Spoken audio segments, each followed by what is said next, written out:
Bismillahirrahmanirrahim. Dear students, Assalamu alaikum. Welcome to the platform of Noor School and College for the online class of Physics grade 11. Dear students, today we are going to solve some numerical problems of chapter vectors in physics.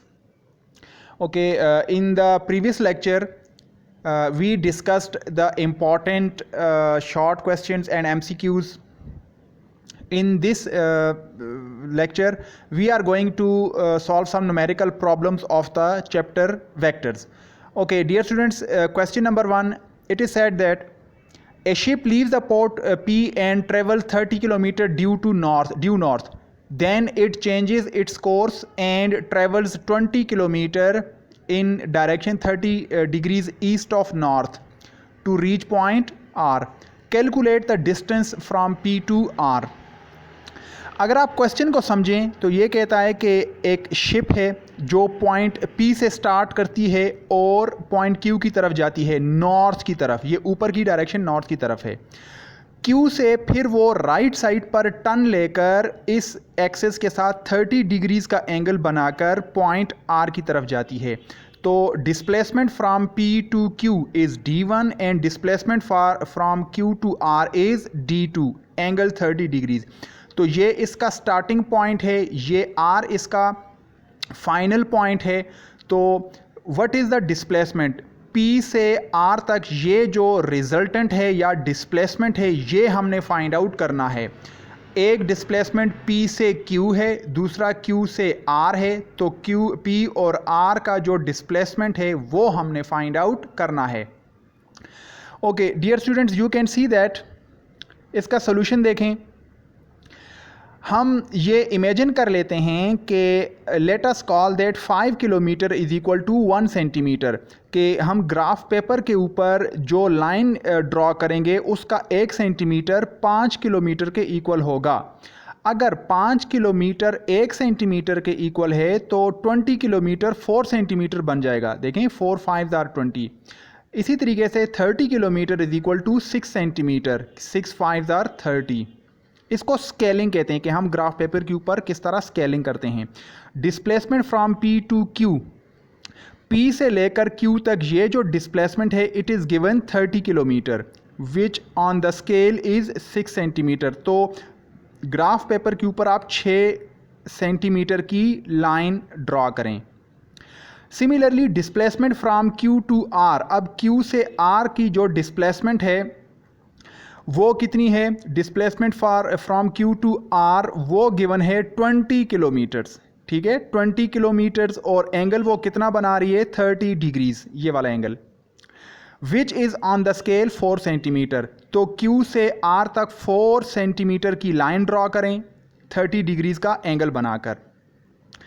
By graphical method, the length from P to R by scale is 9.7 centimetre. अगर आप देखें तो अगर correct तरीके से, अगर graphically आप graph paper के ऊपर ग्राफिकल मेथड से अगर आप P Q और Q R को ड्रा करें, फिर फाइनली P और R को आपस में ज्वाइन करें और इसको अगर आप मेजर करें तो ये आपके पास आएगा 9.7 centimetre which is according to the scale 48.4 kilometre. अब इस स्केल को अपने जहन में रखें. 5 kilometre is equal to 1 centimetre, शुरू वाले स्केल को. तो 9.7 सेंटीमीटर आपके पास 48.4 किलोमीटर बनेगा. और वो कितना एंगल बनाएगा? वो एंगल आप यहाँ पे मेजर करें, ये वाला एंगल. प्रोटेक्टर की मदद से, D की मदद से आप ये एंगल मेजर करें तो you will get the answer 12 centigrade, sorry not centigrade, 12 degrees from coast of north. ये कोस्ट ऑफ नॉर्थ नहीं है, ये ईस्ट ऑफ नॉर्थ होगा.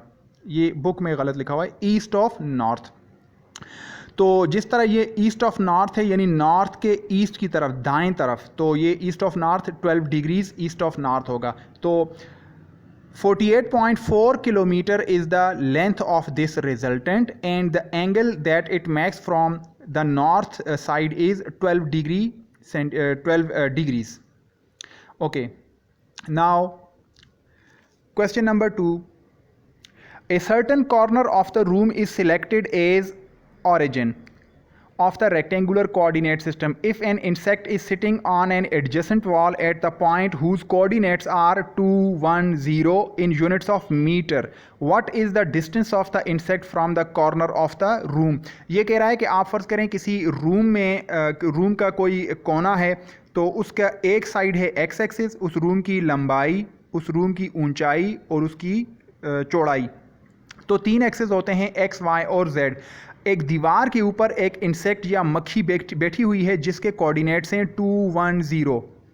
देखें 2, 1, 0 के बारे में हमने पढ़ा था कि इसमें जो पहला डिजिट होता है वो एक्स एक्सिस को रिप्रेजेंट करता है, दूसरा वाई एक्सिस को और तीसरा जेड एक्सिस को। तो एक्स कोऑर्डिनेट इसमें 2 है, वाई कोऑर्डिनेट 1 है और जेड कोऑर्डिनेट 0 है। तो हम जो पोजीशन वेक्टर फाइंड आउट करते हैं वो ज़रा देख लें, इसका सोल्यूशन देखें। कोऑर्डिनेट ऑफ द इंसेक्ट 2, 1, 0, जो इंसेक्ट है उसके कोऑर्डिनेट्स हैं 2, 1, 0। ये बात याद रखें, 2 एक्स को रिप्रेजेंट कर रहा है, वाई 1 को और जेड 0 को। X, Y, Z 2, 1, 0। तो हमारे पास जो इसमें x की वैल्यू होगी वो होगी 2, y की वैल्यू हो जाएगी 1 और z की वैल्यू हो जाएगी 0। Okay dear students, you can see that y is equal to 1 और z is equal to 0। Position of insect with respect to corner, वो पोजीशन वेक्टर हमने फाइंड आउट करना है using Pythagoras theorem. r is equal to X square plus Y square. Actually इसके साथ Z square भी होता है, लेकिन चूंकि हम पढ़ चुके हैं कि z 0 है तो इसको हम z को 0 पुट करने की वजह से यहाँ पे नहीं लिखते। ये पैथागोरस थ्योरम है, बेस का स्क्वायर प्लस परपेंडिकुलर का स्क्वायर। x की वैल्यू है 2 तो 2 का स्क्वायर, y की वैल्यू है 1 तो 1 का स्क्वायर, 2 स्क्वायर 4, 1 का स्क्वायर 1, 4 प्लस 1 5, 5 अंडर रूट और ये आपके पास 2.2 मीटर्स इसका पोजीशन वेक्टर है। Clear? Okay, now question number 3, the magnitude of dot and cross product of two vectors are 6 into 10 to the power 6 into under root 3 and under root 3 and 6। look here, it is 6 कि आपके पास दो vectors हैं। फ़र्ज़ करें हमारे पास vectors दो हैं a और b, उनका जब डॉट प्रोडक्ट लेते हैं यानी a डॉट b वो आता है 6 into 10 to the 6 into under root 3, और अगर उनका क्रॉस प्रोडक्ट लें तो उनका क्रॉस प्रोडक्ट इक्वल है 6 के। बताएं a और b में एंगल कितना होगा? ये बहुत इंपॉर्टेंट क्वेश्चन है एग्जामिनेशन पॉइंट ऑफ व्यू से। देखें हम पहले डॉट प्रोडक्ट को स्टार्ट करते हैं। We know that the magnitude of dot product A dot B is equal to A B cos theta. ये आपको पता होना चाहिए कि डॉट प्रोडक्ट में हम कॉस थीटा लगाते हैं। A dot B is equal to A B cos theta.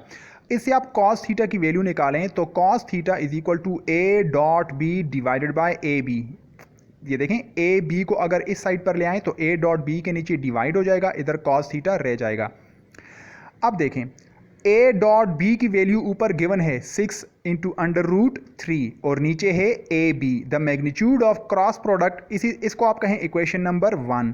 Similarly magnitude of cross product हम a क्रॉस b को क्या लिखते हैं? A B sine theta. जिस तरह यहाँ पे a डॉट बी को ए बी कॉस थीटा लिखा, यहाँ पे a cross b is equal to A B sine theta. इससे आप साइन थीटा की वैल्यू निकालें। Sine theta will be equal to a cross b over A B, जबकि a cross b given है 6 है, ये ऊपर 6 गिवन है कि उनका क्रॉस प्रोडक्ट 6 के इक्वल है। तो sine theta is equal to 6 divided by A B, equation number 2।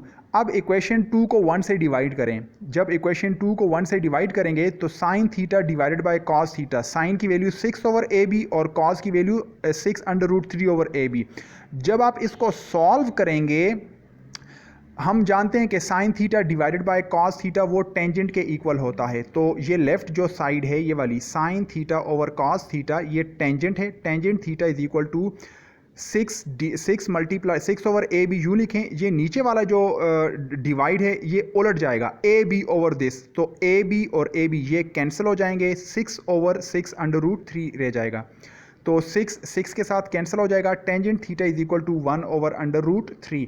1 over under root 3 हमारे पास 1.73 आएगा इज इक्वल टू 0.58। जब आप थीटा फाइंड आउट करेंगे, find out the value of theta, tangent inverse 0.58, इससे आपके पास एंगल आ जाएगा 30। दिस इज योर आंसर के the angle between A and B is 30।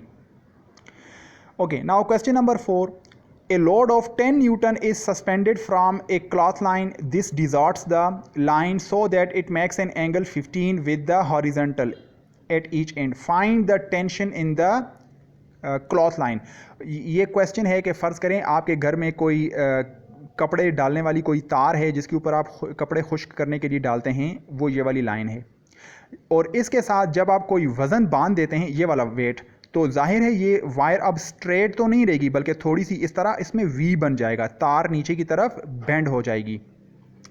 Question में ये कह रहा है कि ये वेट कितना है, the weight is 10 newton. 10 newton का वेट आपने तार के साथ बांधा तो तार इस तरह वी की शेप में आ गई है। तो जो ओरिजिनल पहली वाली लाइन थी, तार ने उसके साथ कितना एंगल बनाया, 15, इधर भी 15 डिग्रीज, इधर भी 15 degrees.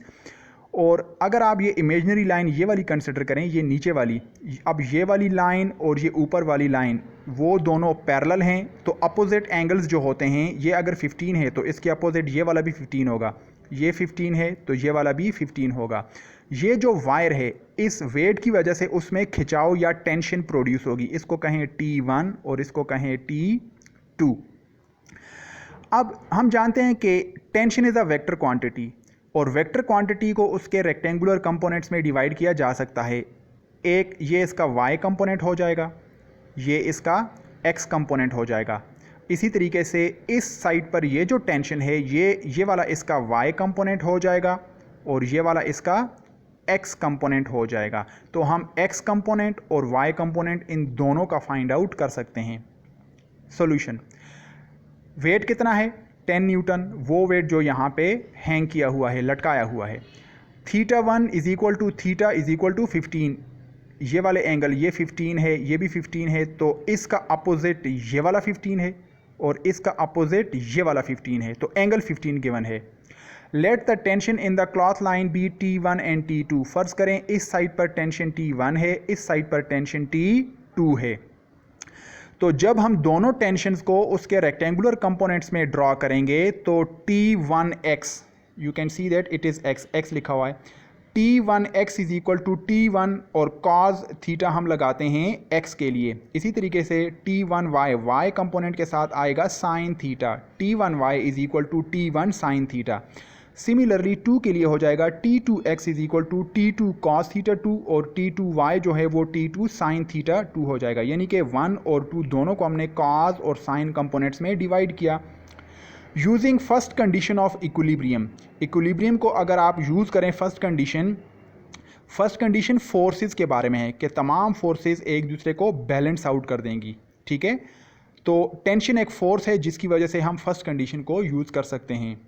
T2x minus T1x is equal to 0। इस चीज़ को ज़रा इसमें समझिए, आपको समझ आएगी। देखें, ये T2 है, ये T1 है।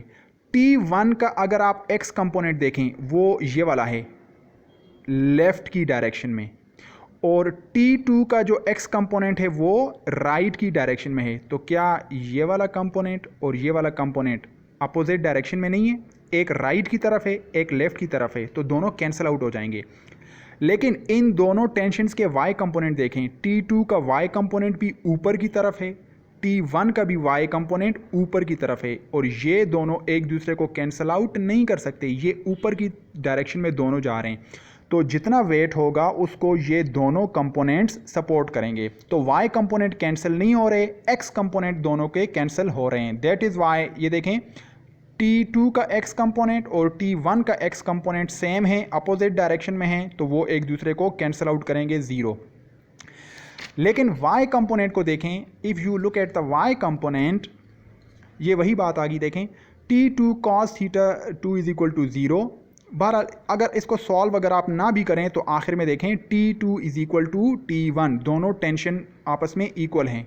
ओके, दूसरी कंडीशन देखें, ये अब y कंपोनेंट के लिए है, summation of forces on y along y axis is 0, T1y plus T2y minus W is equal to 0। ये किस तरह देखें,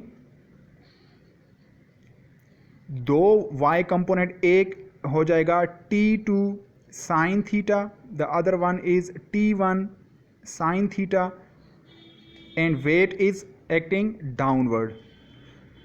इक्विलिब्रियम में कितनी फोर्सेस लग रही हैं? 3, 2 ऊपर की तरफ और एक नीचे की तरफ, तो तीनों का सम 0 के इक्वल होगा।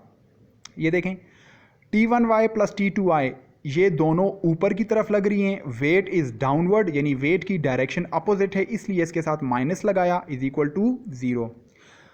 T1y is T2 sine 15 plus T2y वो है T2 साइन 15 माइनस वेट कितना है 10। अगर आप इसको सॉल्व करें, इसको ये नीचे अगर आप सॉल्व करें तो फाइनली आपके पास T2 की वैल्यू आ जाएगी 19.3 न्यूटन। यही वो टेंशन है जो इस वायर में है, क्योंकि T2 और T1 आपस में इक्वल हैं, दैट इज वाई T2 भी 19.3 है और T1 भी 19.3, दोनों टेंशन इक्वल हैं। Clear? Okay, now question number 5, ये थोड़ा सा लॉन्ग क्वेश्चन है, लेंथी क्वेश्चन है। 4 coplanar forces act on a body at a point O as shown in the figure. Find their resultant. ये origin है, इसके ऊपर 4 कोप्लेनर फोर्सेस लग रही हैं। 4 कोप्लेनर का मतलब कि एक ही प्लेन में हैं। ये देखें, ये इसका origin है, यहाँ पे कोई ऑब्जेक्ट पड़ा हुआ है, उसके ऊपर एक फोर्स लग रही है 100 न्यूटन, एक फोर्स लग रही है 110 न्यूटन, एक फोर्स लग रही है 160 न्यूटन और एक फोर्स लग रही है 80 न्यूटन। तो 4 फोर्सेस हैं। F1 जो एक्स एक्सिस की डायरेक्शन में लग रही है, F2 कुछ एंगल बना रही है 45, F3 जो है वो 110 न्यूटन की फोर्स है और उसका यहाँ से लेकर यहाँ तक ये टोटल जो एंगल बनता है वो कितना है 150। क्लियर? और जो चौथी फोर्स है वो 160 न्यूटन इस डायरेक्शन में है, तो यहाँ से स्टार्ट करके यहाँ पर जाएं तो 200 डिग्रीज। तो रिजल्टेंट में क्या करेंगे? रिजल्टेंट में हम लोग इन तमाम को ये जो रिजल्टेंट हमारे पास आ रहा है इनके x component y component find out करेंगे। तो फिर इसको हम x को x के साथ प्लस करेंगे, y को y के साथ। Solution: F1 is 80 Newton, angle 0. F2 is 100 Newton, angle 45. F3 is 110 and angle is 180 minus 30. क्योंकि देखें यहाँ से F3 यहाँ पे है, ये टोटल यहाँ से यहाँ तक तो 180 होगा, लेकिन हम इस एंगल को यूज़ करेंगे, 180 में से 30 को माइनस करें, बाकी पीछे क्या रह जाएगा 150। F4 is 160 न्यूटन और उसका एंगल है 180 प्लस 20 200, ये फिगर में गिवन है 200 डिग्रीज। रिजॉल्विंग ऑल फोर्सेस, तमाम फोर्सेस को उसके x कंपोनेंट और y कंपोनेंट में रिजॉल्व करें। पहले F1 के लिए F1x होगा F1 cos थीटा, x के साथ cos लगाते हैं, y के साथ साइन लगाते हैं, F1 साइन थीटा। F2x हो जाएगा F2 cos थीटा और F2y हो जाएगा F2 sign theta. Similarly F3x हो जाएगा F3 cos थीटा और F3y जो है वो F3 साइन थीटा। 4 के लिए हो जाएगा F4x is equal to F4 cos theta और F4y is equal to F4 sine theta. Adding all x components, x component को अलग इकट्ठा करें, y कंपोनेंट को अलग इकट्ठा करें। तो ये देखें x component f of x जो उन चारों फोर्सेस के x कंपोनेंट इकट्ठे हो जाएंगे, F1x, F2x, F3x, F4x, इनमें वैल्यूज़ पुट करें तो ये सब का सब जो आएगा ये टोटल x कंपोनेंट है, resultant x component. Similarly adding all y components, ये देखें Fy is equal to F1y plus F2y plus F3y plus F4y, putting their values उसको सॉल्व करें तो ये आपके पास y कंपोनेंट बन जाएगा। ठीक है, नाउ अब मैग्नीट्यूड के लिए using Pythagoras theorem f is equal to या resultant is equal to fx का स्क्वायर प्लस fy का स्क्वायर। fx हमारे पास -94.8 आ रहा है, उसका स्क्वायर लें, प्लस Fy हमारे पास 71.3 आ रहा है, उसका स्क्वायर लें, इनको स्क्वायर करके प्लस करें और finally under root find out करें। You will find the resultant force और ये 118.6 न्यूटन आता है। Now to find out the angle, angle के लिए क्या करेंगे? For direction of the resultant force using this formula, tangent theta is equal to Fy divided by Fx। इसमें Fx और Fy की वैल्यू पुट करनी है। Tangent theta is equal to 71.3 divided by 94.8, इसको सॉल्व करें ये चीज़।